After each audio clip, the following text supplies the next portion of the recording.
गौरी देवी राजकीय महिला महाविद्यालय अलवर में बीएससी भाग तृतीय की छात्राओं का स्वागत है। विद्यार्थियों, हम लोग इकोसिस्टम के बारे में पढ़ चुके हैं। उस पर मैं आपको कुछ प्रश्न पत्र भी दे चुका हूँ हल करने के लिए, अभ्यास करने के लिए।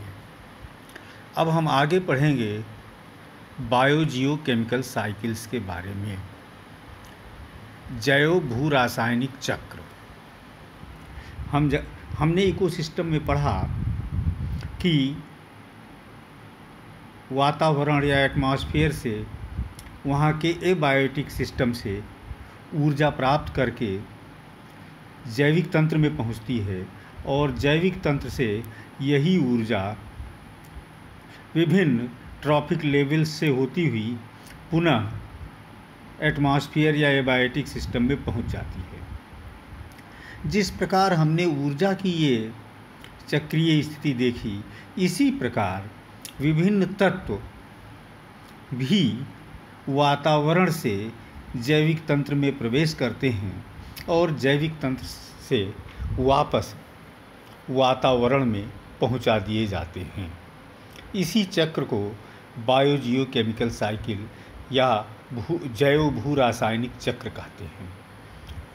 इसमें महत्वपूर्ण तत्व जिनका इस प्रकार से चक्रीय आदान प्रदान होता है वो हैं ऑक्सीजन, कार्बन डाइऑक्साइड, नाइट्रोजन, जल, सल्फर, कार्बन इत्यादि। ये एक तरह से निरंतर चलने वाली प्रक्रिया है जिससे विभिन्न प्राकृतिक तत्वों का संतुलन बना रहता है वातावरण में तथा जैविक तंत्र के बीच में। ये एक डायनामिक अवस्था है, गतिशील अवस्था है जो निरंतर चलती रहती है। आज हम चर्चा करेंगे carbon dioxide cycle, CO2 cycle के बारे में। कार्बन डाइऑक्साइड हम जानते हैं कार्बन और ऑक्सीजन से मिलकर के ये बनी हुई एक गैस है। वातावरण में इसकी मात्रा 0.03% है, 0.03% इसकी मात्रा है। अगर ppm में देखें तो वर्तमान समय में ये लगभग 300 ppm पार्ट्स पर मिलियन, अर्थात एक मिलियन कण अगर हों तो उसमें से 300 कण कार्बन डाइऑक्साइड के होंगे वातावरण में। कार्बन डाइऑक्साइड अत्यंत महत्वपूर्ण गैस है क्योंकि हम जानते हैं कि फोटोसिंथेसिस की प्रक्रिया में इसी कार्बन डाइऑक्साइड का ही उपयोग करते हुए विभिन्न प्रकार के ऑर्गेनिक मटेरियल, कार्बनिक तत्व बनाए जाते हैं और उन्हीं कार्बनिक तत्वों पर ही पूरा का पूरा कंज्यूमर सिस्टम या बायोटिक सिस्टम निर्भर करता है। तो ये अत्यंत महत्वपूर्ण है जीवन के लिए और प्रकृति के लिए भी ये महत्वपूर्ण है। इसका एक नकारात्मक पहलू भी है कार्बन डाइऑक्साइड का। इसको ग्रीन हाउस गैस कहा जाता है। अगर वातावरण में इसकी मात्रा अधिक होने लगे तो ये सूर्य से पृथ्वी पर जो विकिरण आते हैं इनको अवशोषित कर लेता है, वापस वातावरण के पार नहीं जाने देता, स्पेस में नहीं जाने देता, जिसके कारण पृथ्वी पर गर्मी या ऊष्मा की मात्रा बढ़ जाती है। इसे ग्लोबल वार्मिंग कहते हैं। ऐसा माना जाता है कि अगर, जैसा मैंने बताया, लगभग 300 ppm इसकी आज मात्रा है, अगर ये मात्रा वातावरण में दूना हो जाए, डबल हो जाए, 600 ppm हो जाए तो पृथ्वी का तापमान लगभग 3 डिग्री सेल्सियस तक बढ़ जाएगा। और ये 3 डिग्री सेल्सियस तक बढ़ा हुआ तापमान अनेक मामलों में काफ़ी बड़े परिवर्तन, जो कि नकारात्मक परिवर्तन भी हो सकते हैं, हिमखंडों का पिघलना आदि, बहुत से हानिकारक प्रभाव उत्पन्न कर सकता है। तो ये दोनों प्रकार के प्रभाव हैं इसके, लाभकारी प्रभाव भी और हानिकारी प्रभाव भी। तो हम देखते हैं कि वातावरण से किस प्रकार से कार्बन डाइऑक्साइड का चक्रीकरण होता है। ये एक डायग्राम सामने दिया हुआ है, मैंने बनाया है, इसको आप देखेंगे। सबसे ऊपर इसमें carbon dioxide in the air लिखा हुआ, वातावरण में उपस्थित कार्बन डाइऑक्साइड। इसको फोटोसिंथेसिस की प्रक्रिया के द्वारा ऑटोट्रॉफ्स, ग्रीन प्लांट्स या एल्गी आदि उपयोग में लेते हैं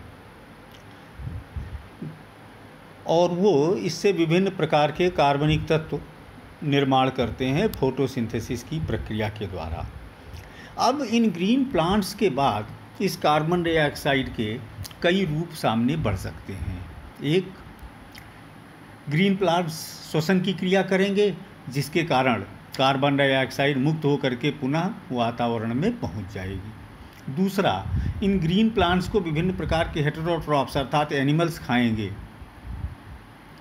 और वो एनिमल्स, आगे देखेंगे हेटेरोट्रॉफ्स यहाँ लिखा हुआ है, वो एनिमल्स श्वसन क्रिया करेंगे, पुनः कार्बन डाइऑक्साइड मुक्त होकर के वातावरण में पहुँचेगी। वही एनिमल जब मर जाएंगे तो उनको फंजाई, बैक्टीरिया आदि डिकम्पोजर्स द्वारा डिकम्पोज किया जाएगा और डिकम्पोज करके पुनः कार्बन डाइऑक्साइड वातावरण में पहुंच जाएगी, जैसा कि आप इसमें देख रहे हैं डायग्राम में। फंजाई, बैक्टीरिया आदि भी श्वसन क्रिया करेंगे और वो श्वसन क्रिया के द्वारा भी कार्बन डाइऑक्साइड वातावरण में पहुंच जाएगा। तो वातावरण में पहुंचने का एक बड़ा कारण आप देख रहे हैं, श्वसन क्रिया या रेस्पायरेशन, चाहे वो प्लांट्स के द्वारा हो, चाहे एनिमल्स के द्वारा हो, चाहे फंजाई या बैक्टीरिया के द्वारा, इन तीनों स्रोतों से श्वसन क्रिया के द्वारा कार्बन डाइऑक्साइड वातावरण में पहुंच जाती है। जो प्लांट्स और एल्गी हैं, इनका भी डीके अर्थात डिकम्पोजिशन फंजाई और बैक्टीरिया द्वारा किया जा रहा है। इसमें नीचे की तरफ एरो आप देखेंगे, वो प्लांट से शुरू होकर के और फंजाई, बैक्टीरिया तक पहुंच रहा है और उस हालत में भी ये कार्बन डाइऑक्साइड फंजाई, बैक्टीरिया द्वारा वातावरण में पहुंचाया जाएगा, चाहे प्लांट्स का डीके करना हो, चाहे एनिमल्स का डीके करना हो। एक और मार्ग इसमें आप देख सकते हैं, प्लांट्स जो हैं अगर वो पृथ्वी में दब जाते हैं तो भविष्य में वो कोयला या विभिन्न प्रकार के खनिज तेल, जिसको हम कहते हैं ऑयल्स, पेट्रोलियम प्रोडक्ट्स, या चट्टानों के रूप में कैल्शियम कार्बोनेट के रूप में पृथ्वी में पाए जाते हैं। तो ये पृथ्वी के अंदर पाए जाने वाला कार्बन का रूप है। कार्बन डाइऑक्साइड इन रूपों में पृथ्वी में पहुंचता है, कोयले के रूप में, लाइमस्टोन के रूप में या ऑयल्स के रूप में। और ये जो विभिन्न प्रकार के तत्व हैं, ये इंडस्ट्री में उपयोग किए जाते हैं, विभिन्न प्रकार के ट्रांसपोर्टेशन में, व्हीकल्स में उपयोग किए जाते हैं और उनसे जल करके फिर से कार्बन डाइऑक्साइड वातावरण में पहुंच जाता है। तो इस प्रकार से आप देखेंगे कि जो कार्बन डाइऑक्साइड है ये निरंतर जैविक और अजैविक घटकों के बीच में चलता रहता है। इसमें आप देखेंगे तो अजैविक घटक भी हैं, कोयला, लाइमस्टोन और ऑयल, ये अजैविक प्रकार के घटक हैं। ऑटोट्रॉफ्स, हेटेरोट्रॉफ्स और फंजाई, बैक्टीरिया ये जैविक घटक हैं और वातावरण स्वयं, एयर जो है वो भी अजैविक घटक है, एबायोटिक कंपोनेंट है। इस प्रकार से कार्बन डाइऑक्साइड एबायोटिक और बायोटिक दोनों प्रकार के फैक्टर्स के बीच में निरंतर चलता रहता है। और ये ध्यान देने की बात है कि कार्बन डाइऑक्साइड अत्यंत महत्वपूर्ण है। जो भी बायोमास उत्पन्न हो रहा है, उस बायोमास के उत्पन्न होने में कार्बन डाइऑक्साइड की सबसे प्रमुख भूमिका है, क्योंकि फोटोसिंथेसिस की प्रक्रिया में यही उपयोग में लिया जाता है। बायोजियोकेमिकल साइकिल्स के बारे में एक बात और आपको बता दें कि जो अवस्थाएं गैसीय अवस्था होती हैं उनको गैसियस साइकिल कहते हैं और जो अवस्थाएं ठोस अवस्थाएं होती हैं उन्हें सेडिमेंटरी साइकिल कहते हैं। तो दोनों ही प्रकार की अवस्थाओं में कार्बन यहाँ पाया जा रहा है। जैसे कोयला या लाइमस्टोन इस रूप में सेडिमेंटरी फेज है और कार्बन डाइऑक्साइड के रूप में इसकी गैसीय फेज है। दोनों प्रकार की स्थितियाँ हैं। तो बच्चों, ये बायोजियोकेमिकल साइकिल्स की पहली साइकिल थी कार्बन डाइऑक्साइड साइकिल। और इसका महत्व जैसा मैंने बताया, ये अत्यंत महत्वपूर्ण है। पृथ्वी पर जीवन को चलाने के लिए, पृथ्वी पर बायोमास उत्पन्न करने के लिए यही साइकिल उत्तरदायी है।